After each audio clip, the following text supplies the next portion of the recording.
안녕하십니까. 금감원에서 정식 허가를 받아 1:1 맞춤형 상담이 가능한 싱가포르 투자자문사의 이준구 자문역입니다. 주말에 보내드리는 특집 방송 시간으로 지난주의 지수 하락이 추세적인 하락 전환 가능성보다는요, 그동안의 상승 부담에 따른 자율주종 차원으로 해석이 되는 이유와 새로운 주도주 변화 가능성에 대해 알아보도록 하고요. 또한요, 통신 장비 주가요, 이동통신의 다음 세대인 6G 상용화 시 최소 20배, 최대 50배 상승이 기대되는 종목과 그리고 반도체 소재주인 SN, STEC에 대해 분석하는 시간을 갖도록 하겠습니다. 자, 먼저요, 이번 지수 조정을 살펴보도록 하면요, 지난주에 코스피 지수가 3.7%, 코스닥도 2.6% 하락세를 보이면서요, 그동안 연일 사상 최고가 경신이 이어졌던 코스피 지수가요, 한풀 꺾인 모습이죠.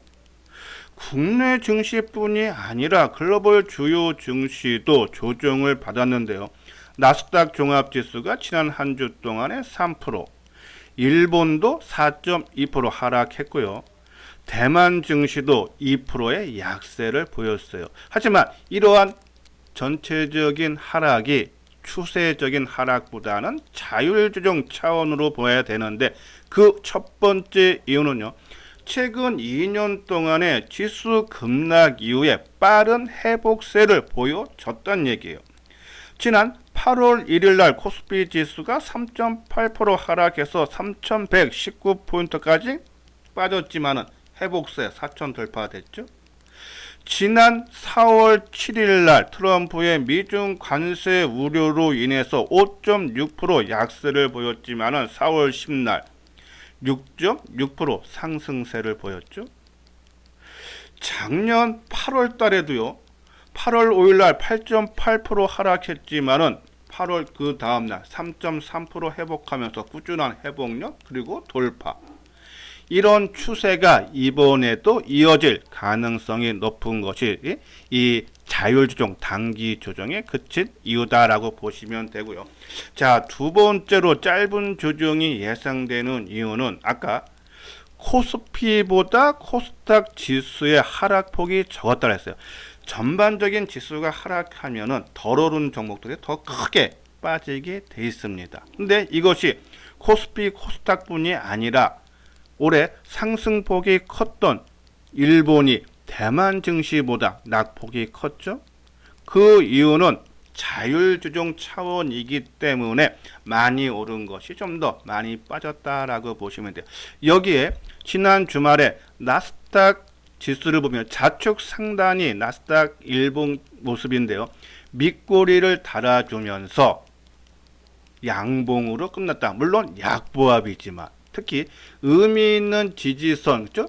이 60일 이동평균선의 지지선 맞다. 그러니까 가격 조정은 어느 정도 마무리가 돼주는 것이 아닌가. 일단 반등 국면은 나올 수 있다란요. 그런 말씀드리고, 세 번째 자율조정으로 보는 이유는 우측 상단이 중국 상해 종합지수입니다. 지난 한 주 동안에 1% 상승 흐름 나타났죠.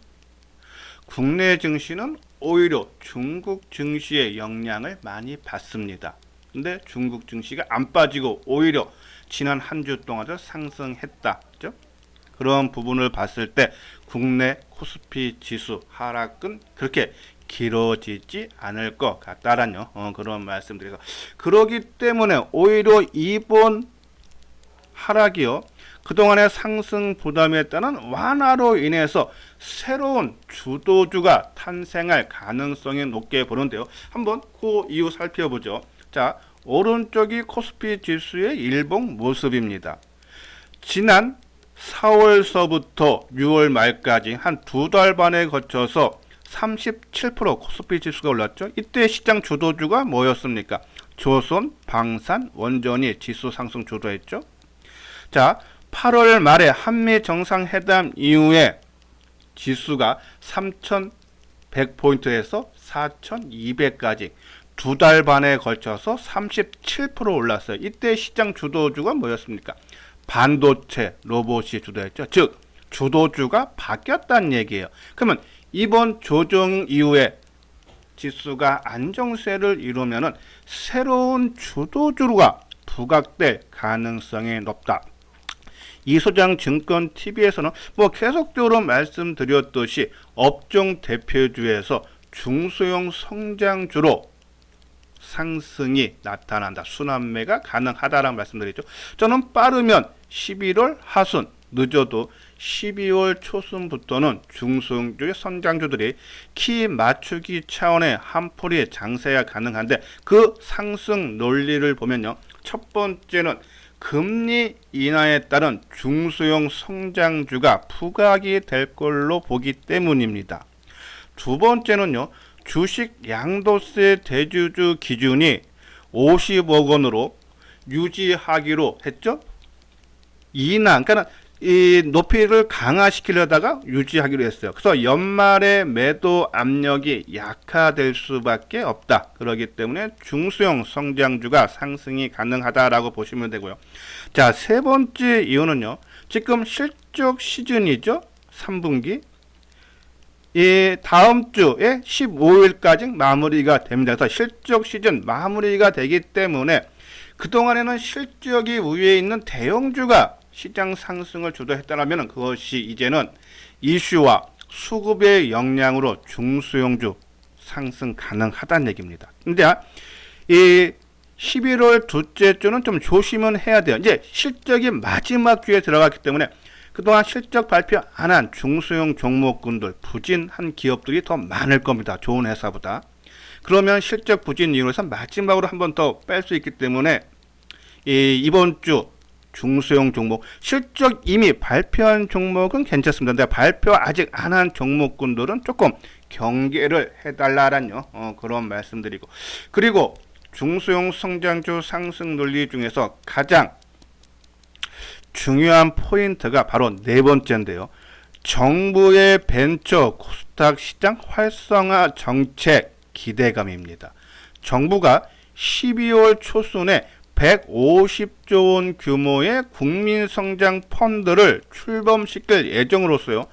해당 펀드는 향후 5년간 인공지능, 반도체, 바이오, 2차 전지 등 첨단 전략 산업에 집중 투자할 계획이라고 하죠. 거의 반도체 시가총액 대표 종목과 일치한다. 그렇기 때문에 코스닥 포함해서 중소형 성장주들 새로운 상승이 기대된다라고 보시면서 저는 아까 말씀드린 대로 우리가 이 업종 대표주들 10월 말서부터 그죠? 꾸준하게 비중을 축소해서 현금을 확보해 놓은 상황입니다. 왜? 이제는 중소형 종목으로 교체 매매를 하기 위해서 이번 주까지만 조금 조심하고 그렇죠? 계속적으로 비중을 늘려갈 생각이다라는 그런 말씀드리는데 뭐 종목은 계속적으로 말씀드렸죠. 핵심 테마, 통신 장비, 반도체, 로봇, 바이오, 특히 의료 AI, 전고체, 폐배터리, 친환경 에너지, 자율주행, AI 소프트웨어, 뭐 유리 기판 그렇죠? 이러한 섹터를 선정을 하고 그리고 이제 종목별로 들어가가 있죠. 종목 구분. 아까 우리가 지수가 크게 하락할 때는 종목 구분이 쉽습니다.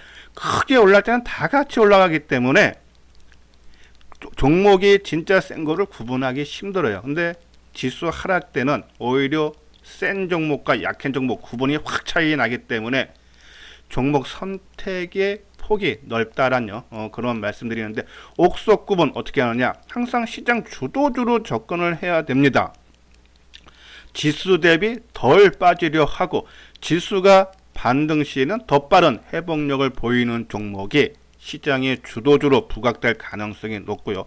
또 수급 훼손, 주가는 하락하지만 수급 훼손이 없거나 아니면 적거나 개선된 종목, 또 종목 하나만 보지 마시고 그 종목이 포함된 해당 섹터 전반적으로 다 같이 봐.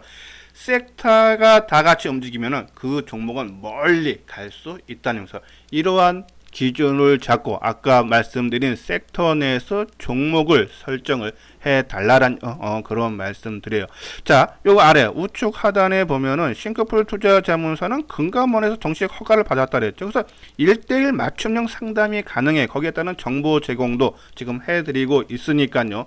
혹시 맞춤형 정보에 대해서 궁금하신 분들, 특히 연말 연초에 개별 종목 장세에서 어느 정도의 수익을 좀 혼자 하는 것보다는 같이 해서 얻고 싶다 하시는 분들은 요 아래 핸드폰 번호 있죠? 010-2420-6710으로 문자를 남겨주시면 전화를 드려서 자세하게 상담을 해드리도록 하겠습니다. 자, 이번 시간은 아까 말씀 테마 중에서 통신 장비주를 보도록 하는데요. 자, 지금 화면에 보이고 있는 것이 KMW의 월봉 모습입니다. 2016년서부터 지난 금요일까지. 이 KMW를 보면요, 지난 2019년도에 이 5G 통신 상용화 기대감으로 7개월 동안에 7배 상승했죠. 일반적으로 이 통신을 보면요, 10년 주기로 다음 세대 통신 세대가 나오죠. 2G가 1991년도에 디지털 음성과 SMS 나오는 거였죠. 3G가 2001년도 10년 뒤에 나왔죠. 그리고 4G가 8년 뒤인 2009년, 그리고 5G가 2019년. 5G 때 7개월 동안에 7배고 그 전 기간서부터 하면은 이 3,614원 부터 하면은, 그리고 2020년까지 하면 4년 동안에 27배가 올랐습니다. 그러면 5G 때 그렇고 4G 때는 어땠을까요? 4G 때요, 2005년 10월에 266원짜리가 2007년도 10월 달에 13,000원까지 올랐습니다. 59배가 올랐어요. 그러니까 다음 세대 통신이 나오고 상용화 되면은 통신 장비주들은 기대감으로 크게 올라간다. 그러면 4G 때보다 5G 때가 상승률이 적은 이유는 성공을 5G가 예상보다 못했기 때문이다. 일반적으로 3G, 5G보다는요 2G, 4G가 오히려 성공을 했다. 그러면 5G가 생각보다 성공을 못했기 때문에 6G에 대한 기대감이 큰데요. 2008년도에 6G가 초기 서비스가 시작되고 2030년에 본격 상용화를 목표로 좀 추진을 하고 있습니다. 6G는 단순한 통신 기술의 발전을 넘어서요, AI, 자율주행, 메타버스 등 미래의 산업 전반의 혁신을 이끌 핵심 인프라 역할을 하기 때문에 이것이 상용화되면은 이 5G 때도 4년 동안 27배인데 이거보다는 4G 때 상승을 따라갈 가능성이 상당히 높다. 그러면 지금 화면에 보이는 것이 KMW인데요. KMW 통신 장비의 대장주라고 할 수 있죠. 이동통신 기지국 장비와 무선 주파수 부품 등을 생산 판매하는 회사로서요, 삼성전자, 노키아, JT 등 글로벌 기업의 네트워크 장비 부품을 지금 공급하고 있죠. 실적도 전반적으로 이제 회복 기대감이 커지고 있어요. 2023년에 영업이익이 629억인데 작년에 좀 축소해서 455억, 올해는 더 크게 축소돼서 한 130억 보고 내년에는 349억 흑자 전환이 예상되죠. 아마 4분기 실적도 흑자 전환되는 턴어라운드가 예상이 돼요. 아직 KMW가 3분기 실적 발표가 안 나왔을 겁니다. 그러니까 아마 부진하게 나올 거여서 실적 발표 이후서부터 조금 관심을 가져볼 필요가 있지 않나라뇨. 그런 말씀 드려요. 그러한 부분에서 이제 아까 말씀드린 대로 상용화가 이 5G가 2019년인데 2017년서부터 상승 흐름, 2017년도에 3,614원에서 13,980원까지 한 1년 동안에 2.9배나 올랐죠.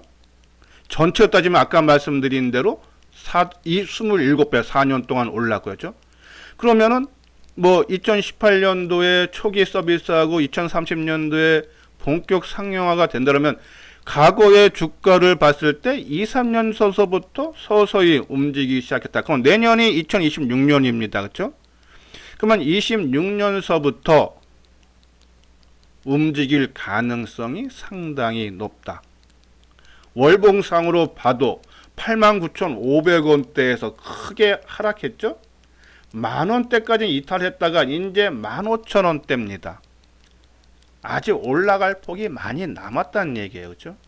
그런 부분에 봤을 때 3분기 실적이 나오고 그 전후서부터 우리가 매수 관점으로 접근을 해달라. 특히 이제 연말 연초에 중소형 종목들이 움직이고 얘가 4분기부터 흑자 전환 전망이 우세하고 그렇죠? 그리고 긴 흐름 2, 3년 뒤에는 6G 초기 서비스 및 본격 상용화 계속적인 우상향 나올 가능성이 상당히 높다. 그래서 KMW 이번 주 3분기 부진한 실적이 나오면은 우리가 관심 필요하고 연말 연초 우리가 기다리자라는 그런 말씀드려요. 자, 그리고 반도체죠.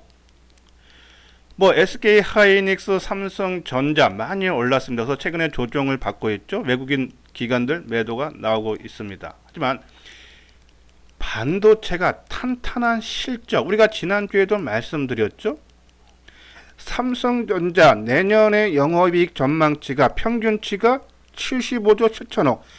삼성전자 최대 영업이익 나왔을 때가 58조 수준입니다. 많이 보는 증권사는 NH투자증권이 내년 영업이익을 83조 6천억을 보고 있어요. SK하이닉스도 평균치가 내년 영업이익 68조 6천억. SK증권 많이 보는 증권사인데 76조 원을 보고 있다는 얘기입니다. 실적이 크게 좋아져요. 그러니까 초호황 사이클에 진입했다. 된다. 단순히 단기 상승의 부담인데 하이닉스, 삼성전자는 많이 올랐지만 먼저 선조정은 반도체, 소재, 부품, 장비주들은 선조정을 받았죠. 그리고 반도체, 소재, 부품, 장비들은 사상 최고가 돌파하고 먼저 선조정을 받았다. 추가 상승이 가능하다라는 그런 말씀드리는데, 자, SNS텍 뭐 계속적으로 강조해 드렸는데요. 좀 의미가 있는 것이 지난주에 지수가 크게 하락을 했는데 얘는 첫째 주에 0.3% 하락의 강한 하방 경직성을 보여줬다는 얘기, 안 빠졌다는 얘기입니다. 의미가 물론 얘는 11월 하순에 먼저 조정이 들어가서 덜 빠졌다. 특히 지금 55,000원은요 상당히 의미 있는 지지대입니다. 과연 이번 주에 이 55,000원을 지지력을 테스트할 텐데 지지가 된다면은 이 상승 전환 빠르게 나타날 수 있다. 그래서 55,000원 지지 여부를 확인해야 되는데 이 55,000원이 왜 의미 있는 지지대냐? 자, 지난 9월달, 8월달, 9월달 정고점이 있죠. 그리고 지난 10월달에 저점 수준이 또 55,000원, 정고점 저점, BP점이 의미 있는 지지대라 했어요. 그리고 이동평균선, 단중기선, 5일, 20일, 60일선이 또 이 55,000원 전후에 결집되어 있다는 얘기입니다. 그렇죠? 그러면 이제 우리가 이제 더 확인되는 것은 하루에 주가 변동폭이 작고 그리고 거래량이 감소하는 신호가 나오면은 얘는 조정의 끝 마무리로 보고 우리가 비중 확대에 나서도 된다. 수급적인 사항도요. 9월 1일이 54,300원, 지금이 55,900원이니까 같은 비슷한 가격대죠. 9월 1일서부터 누적으로 보면은 개인이 25만 주 매도하고 외국인들이 43만 주 매수해요. 기간도 물론 17만 주 매도지만 외국인들이 매수세를 보여주고 있다. 수급도 양호하다. 실적 24년도에 295억인데 올해 486억으로 실적 상당히 좋아지죠. 내년에도 583억 상당히 좋아집니다. 상승 재료 당연히 있어야겠죠. 극자외선용 블랭크 마스크하고 펠리크를 개발해서 양산 본격화로 부각이 기대가 된다는 얘기예요.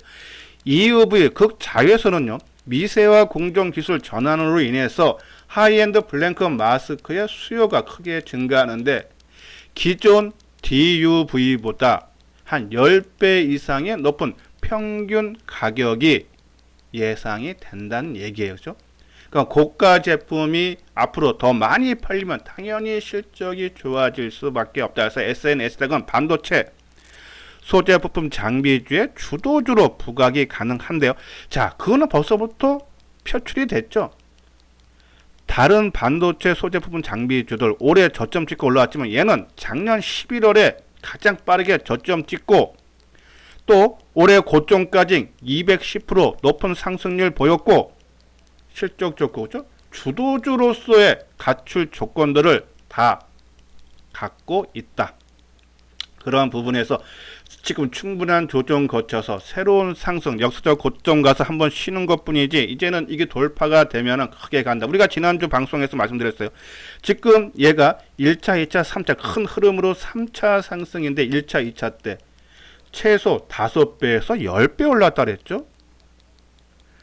앞으로 갈 일, 그러니까 5배만 잡는다 해도 이번에 2만원에서 올랐기 때문에 작년 11월에요. 2만원에서 올랐기 때문에 5배만 잡아도 10만원이고 10배만 잡으면 20만원이고 일단 1차적으로 10만원 한번 보자. 요 부분 궁금하신 분들 지난주 방송 참고를 해주시는데 SNS텍 의미 있는 지지대 이번 주 그러니까 단기적으로는 이번 주에 55,000원 지지 여부를 보면서 비중 확대 여부를 결정해달라.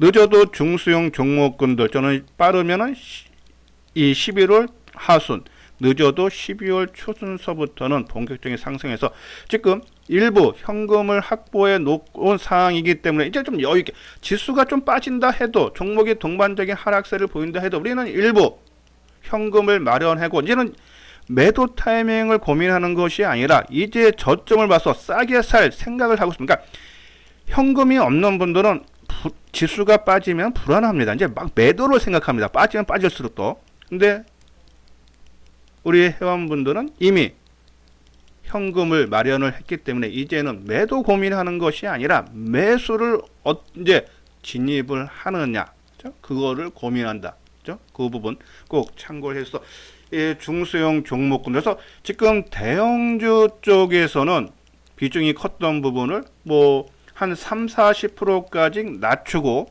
그리고 중소형 종목을 한 40%까지 높이고 그리고 단기 매매와 현금 비중으로 그렇죠? 현금 포함 단기를 한 20% 정도 비중을 유지하면은 아마 연말 그리고 연초 화려한 개별 종목 장세, 중소형 종목 장세가 온다면 우리 예상대로 아마 시장 대비해서 큰 수익을 얻을 수 있지 않나라는 그런 말씀드려서 이런 의견에 공감을 한다 하시는 분들 아까 말씀드렸죠. 1대1 맞춤형 정보 문의 공감하시는 분들은 좋아요 눌러 주시고요. 그리고 요 아래 핸드폰 번호로 문의 주시면 자세하게 답변을 해드리도록 하겠습니다. 이것으로서요 이수장 증권TV를 마치도록 하겠습니다. 끝까지 시청해 주신 분들 좋아요 구독 꼭 눌러 주시기 바랍니다.